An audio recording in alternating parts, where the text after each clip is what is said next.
Welcome, everyone, to the second episode of Tell My Story, the podcast where we highlight the often overlooked experiences of all frontline workers brought to you by Impact Without Contact. I'm your host, Halima Ahmed, Public Health Lead of IWC, and today we're here with Miss Amy Scholl, a high school English teacher from the Toronto District School Board. Miss Scholl, thank you so much for joining us here today. Thank you for having me. So before we get into the questions today, we really wanted to acknowledge all of the educators who are working so hard to keep students connected during these really weird times. And so thank you, Michelle, for doing your part with that. It's an honor to be with you here. So I guess to begin, what initially inspired you to become a teacher? That is a that's a funny question, Halima, because for many years I did not want to become a teacher. My mom was a principal, and I think I saw her working as a kindergarten teacher, and then as she sort of shifted through her career into vice principal and principal, I Mhm. thought that looked like a really hard job that required a lot of my time. And it hasn't changed, of course, but when I was younger, I thought maybe I'd try something different. But when I was working at a software company, actually, right out of university, I realized that I was happiest in my life when I was teaching, whether that was dance or I was a TA in university in our Spanish classes. And I think that was what pushed me over when I was looking more for happiness and for purpose. And what has kept me in teaching is, I really love working with students, and Mhm. I get really excited about being creative and planning lessons and trying to maximize student learning. I find it really fulfilling. Mhm. So Yeah. I guess when the Ontario government announced that schools were not going to open for 2 weeks back in March, what was your initial reaction and plans regarding like how you're going to get your students caught up with their work? That's a really interesting question because it all happened so quickly. All of a sudden on Thursday evening before March break, we Mhm. heard that we weren't going to be back for the 2 weeks after. And I think initially that was because we know how many people travel over March break. Mhm. And, perhaps I was just not aware of other reasons, which is a very real possibility. But I don't think that actually, I know when I left for March break, I expected that we would all be back Mhm. 3 weeks later. And then very quickly over March break, I thought, I don't think we're coming back for a while.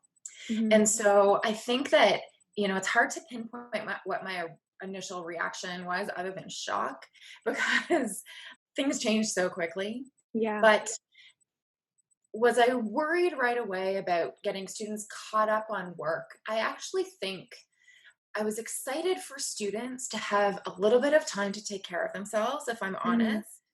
And then as as we got news every day sort of over March break, I started thinking, how am I going to find a way for my students to be able to connect? Because I was worried about their mental health and their own anxiety levels. And then I think for me, it was mental health that I was most worried about, and then work sort of after that.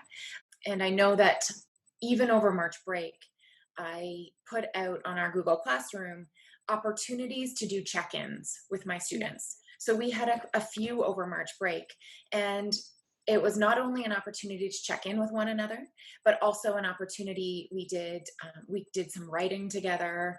We shared what we were reading so that we were still sort of keeping up with key skills in English, but at the same time supporting one another. Mhm. When you speak about, I guess, mental health with students, what do you think, or like really, how do you think the pandemic has affected your students, or really the way that you think it has?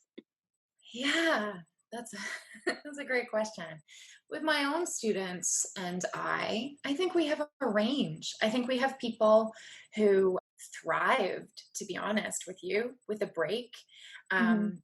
I know I talked to students who really felt like they were able to start pursuing their own passions and Mhm. dedicating more time to that. And then I had students who felt lost without sort of the rigor of a very detailed schedule every day. Mhm. I think we had students who felt great to be able to spend time with their families. And then we had students who struggled negotiating with families about Yeah. how they were all going to work in the same space together all the time. We Mhm. had students who felt alone as well. So I think there was a real range. And I think that we might come to this in later in a conversation again, but I think that's the hard part about teaching online versus in person. Mhm. For me, it was always so easy when my students came into my class every day to look at them in their face, to see Yeah. their facial reactions, their body language, and to think, I know that this person is struggling with something today, you Mhm. know? And we didn't have those same opportunities online. And it took a lot of work to sort of be checking in with students constantly, making sure everyone was okay. Mhm. As a teacher, that must have obviously been, I guess, exhausting for you because you have students and you wanna really make sure they're okay, but at the same time, navigating the online space is so difficult, especially because the way that somebody writes something online may not actually express their true feelings, right? So how did you, I think, navigate that not only for your own students, but also, like, maintaining your own mental health? So for my own mental health, I was very fortunate because I came at home and lived with my parents at the start of March break. I was going to spend time with them anyways over March break, and then my cats and I came home and lived with my parents. I had a support team around me, which helped me actually a great deal. With my students, and actually I have to give kudos to a former principal of mine because, the 2 weeks after March break required teachers to pivot. I use that term a lot in the first few months because Yeah. anything we had known, we had to reimagine and rethink. And for me, I was taking the time to try to ground myself in what my beliefs and values about teaching were and Mhm. problem solve about how I can make those same things work online. And then I came up with a plan, and I remember running it by my former principal and saying, "What do you think? What am I missing? I needed a second set of eyes." And she said, "One of the things I know that you do in class that I don't see here is you carve out time in every period to have a one-to-one conference with a student or more than one student. So where is that in this online plan that you have created?" And I realized I didn't have it. So one of the things that I tried to do with my students, and admittedly, like it wasn't perfect, was having a one-to-one conference with students almost Mhm. every day of the week so that I was checking in for students who didn't feel comfortable turning their video camera on necessarily if we were in a whole class meeting. Some of Mhm. them felt more comfortable just with me doing that. We could have an honest conversation about how things were going. And, it was great because I got a lot of student feedback also about when you post on Google Classroom, it's lengthy. maybe maybe you could organize that better, which was really great for me to hear. And Yeah. maybe the students didn't feel comfortable saying that to me in front of everybody, but one Yeah. to one they could say that, and I could make changes that hopefully had a stronger impact on my students. Mhm. When you mentioned, I guess, the video conferencing thing, I think in my school board, they didn't allow us to have any video conferencing with our teachers, and that was so difficult. I just felt I hadn't spoke to them, and now I'm just submitting assignments, and it's just kind of like a weird blocky relationship. So I'm so glad that your students had that opportunity. And as I guess the school closures continue to extend, do you think you felt, I guess, more optimistic about school opening in June and now September, or like did you predict otherwise? I think I predicted otherwise. I was hearing from some of my friends who work in other companies and knew that they weren't coming back this calendar year. And I thought, I kind of doubt that we'll be back before September. Yeah. Although, there were times that I felt worried that we might be. But, coming now looking at September, I think I've got a lot of thinking to do about how I'm going to make it optimize it so that I Mhm. think that I can do trying to do the best that I can. I don't know if I don't remember, to be honest with you, in terms of in our own school board what the online conferencing was meant to be. I know that we have a term in teaching that we use called differentiation, and the idea is that one model doesn't work for every student. Yeah. And so I know I was really trying to think, how can I have opportunities for whole class meeting, maybe in a video conference? small group learning, either through video conferencing or through like a platform like Flipgrid, which still allows you to use video or audio, but you don't have to, it doesn't need to be synchronous for some of my students who had started their own businesses, for Yeah. example. And then what does one-to-one learning look like? And what other tools do I have for collaboration? Because I posted for my students at the start of the year what my beliefs and values were about teaching and learning in English, particularly. And I tried to come back to those. And so collaboration is one of those. I think also we learn better in community than in isolation. Mhm. So what do I have, like a Google Jamboard, for example? Of course, there are Google Docs allow us to collaborate. What kinds of things can we set up so that students are able to connect with one another and collaborate? And I think that's going to be really key going forward in September also, though admittedly I'm still working out what a model might look like in my head. Yeah. I guess specifically, I get with online learning and then in-person learning, have you noticed, I guess, any benefits to one and then like negativity to the other? Because I think there's a lot to say that's horrible about online learning, but do you think there's been any silver linings with that as well? So I think that with online learning, some of my students, like I said earlier, were able to manage their time to maximize some of their own passions. Yeah. I think for me, it was a bit of a challenge, and I love problem solving, and I don't mind a challenge to try to see if I could still maintain some of the things I love about in class learning online. And I found that, we were still able to do our nonfiction book clubs, for example, or Yeah. we did podcasts and documentaries so that everybody had access to the texts. I was still able to have students work in pairs online. I still was able to make sure that we weren't just assigning something and doing it for marks, but hopefully that there was actually learning happening and that we were able to still do lots of feedback and assessment before assigning a grade to something. So I think more than anything, not that I like it better, because I Mhm. really love being in class, Yeah. but I realize that some things can still happen online. Um, it is significantly more hours, though, for a teacher than when Mhm. they're in class trying to do the same thing. So ultimately, I think that there's something really special about when everyone is in class and I'm picturing one class of mine. There were 31 students in the class, and the energy, like you could feel it when you walked into the classroom. It was exciting and passionate. Mhm. I don't know how to mimic that yet online.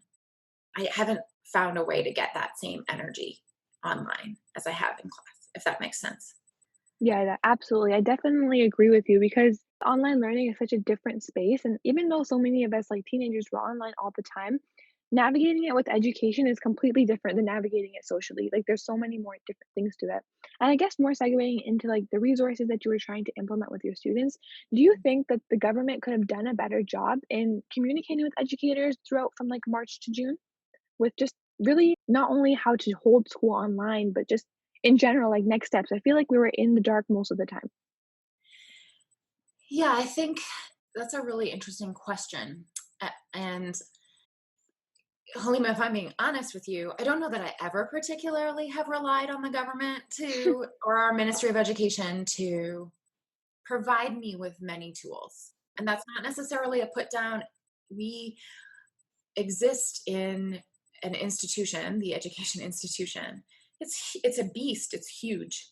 Even Yeah. just the board that I work in is huge. So when things get filtered through the Ministry of Education, through our board, down to us as teachers, I think I've learned as a teacher, I have to really seek out professional learning on my own. Mhm. Um, and so I think what I would want from my government is that I want funding from them. Yeah. I want some direction. So, one thing we talked about briefly there was how often we had a message from the government that just extended our online learning. perhaps things would have looked different if from the start they were able to say to us, from now till the end of school, you're online. Yeah. And perhaps we would have planned differently. But it's really hard to say that in a pandemic because it's Yeah. not just online learning, it's pandemic online learning, and things are changing so quickly. And there's so much anxiety around that as well. I know Mhm. that in terms of resources, I relied a lot on, um, there was actually a lot of free professional learning happening, which is very cool from people all over the world who jumped on Facebook Live, jumped on YouTube to put together professional learning sessions for teachers where they were thinking about what they were doing online. And I know the 2 weeks after March break before official school started, while I was meeting with my own students for check-ins and putting my own plans together, I was also meeting with teachers from across our board, talking about the tools we could use and what their functionality looked like, and what were different people's ideas about those tools so that we can, try to optimize our online environment. So there was a lot of learning happening. It wasn't necessarily ministry directed, if that Mhm. makes So sense. do you think, I guess, the international community of teachers was, I guess, fundamental in keeping you sane and keeping you with the resources that helped your students in the long run? 100%. I think I'm so grateful. As an English teacher, I love Penny Kittle and Kylene Beers and Bob Probst and Kelly Gallagher, and they were all putting stuff out for free for us, which I think was great. Also, just I had a colleague of mine right in my school. We had a standing meeting every week to make sure that we could work through the things that we were worried about, in addition to my mentors, in like my former principal, for example, who's a mentor of mine.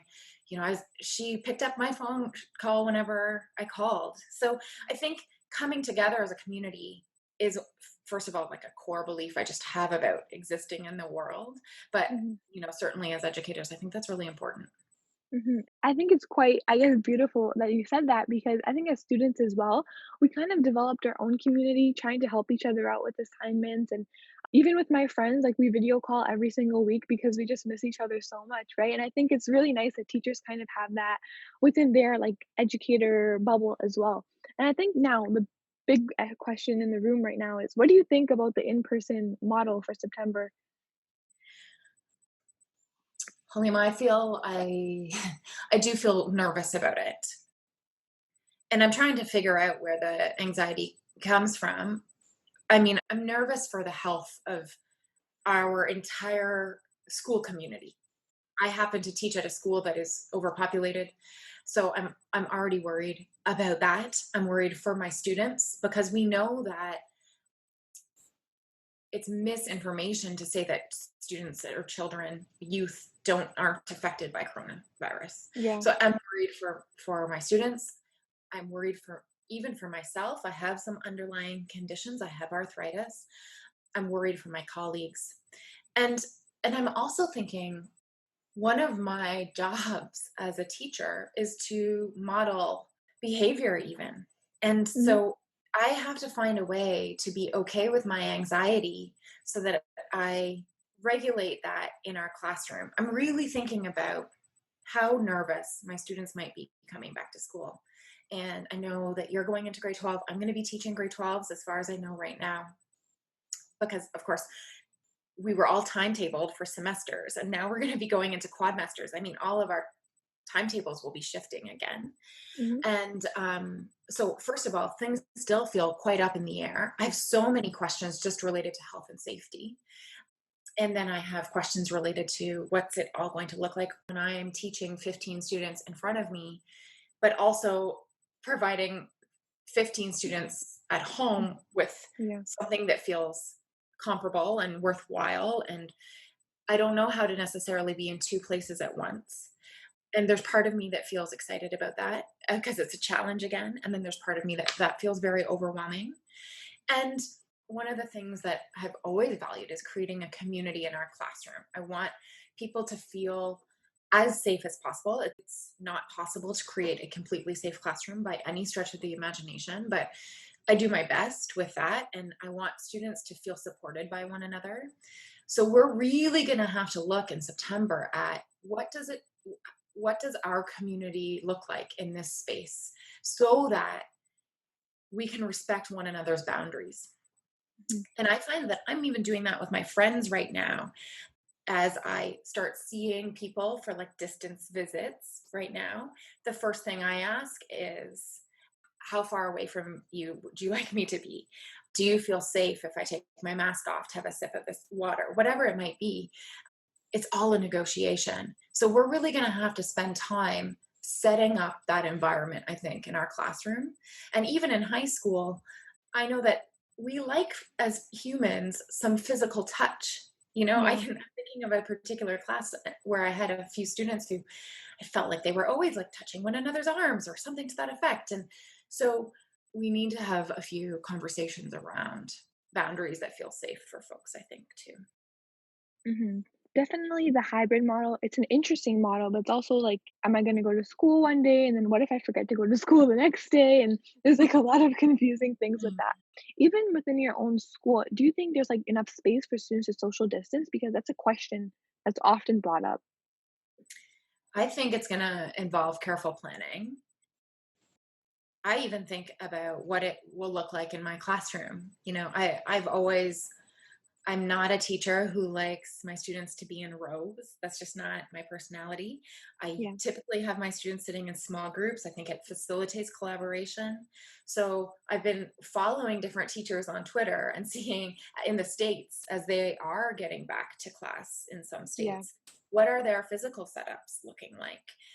And then we do need to be strategic in which hallways I feel, and perhaps I'm wrong. And of course, these are my own personal opinions, not the TDSB's opinions, but one hallway is going to have to be like one direction.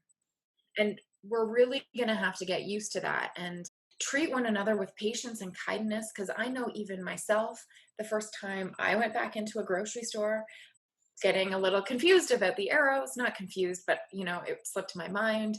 And then just having to have some patience with yourself and with others as we learn the new norms, I think it'll Mhm. take some time. Absolutely. It's a really, really weird time, especially going back to school. I think even as a student, I'm worried about a lot of things, and I think it's really nice to know that there's teachers like you who are so concerned about us, and I think that our anxiety is better as well. Lastly, to just top it off, how do you think we as students can ensure the mental health of our teachers so that we can have a good year and so can you guys? I think first and foremost, what I would say to that is it's not your responsibility to make sure that Mhm. teachers' mental health is strong. We all have to do our best to make sure our own mental health is strong and support one Yeah, another in that. So, absolutely. but I love the question because what I hear when you ask the question is a community that supports one another. And I think that that's exactly it, that we really have to have some patience with one another. And I say that as a teacher, I want to feel like I can go into my classroom and react with patience and kindness if a student forgets for a second not to touch somebody else Yeah. or gets a little close to me. And we're just going to have really honest conversations with as a community to say, how would you like me to address it with you when I feel you're too close to me? Because Mhm. when we all have heightened anxiety, it would be so easy for me to get short or raise my voice a little bit, but Yeah. that's probably just going to increase everybody's anxiety. And if people do that to one another, so I think that having patience and being kind and assuming good intentions are going to be really important when we come back in September from everybody. What I will say is teachers are human and we're nervous. And many teachers, I don't personally have children, but teachers' children might be back at school. There's just so much to be anxious about. And if we can come back with some understanding about that and have some honest conversations, I think we'd help one another a lot. Mhm. And I guess with that beautiful note, thank you so much, Miss Scholl, for taking out your time to speak to us today. Don't forget to tune in next week to hear from another amazing frontline worker. Thank you so much, everyone, for tuning in, and see you next week.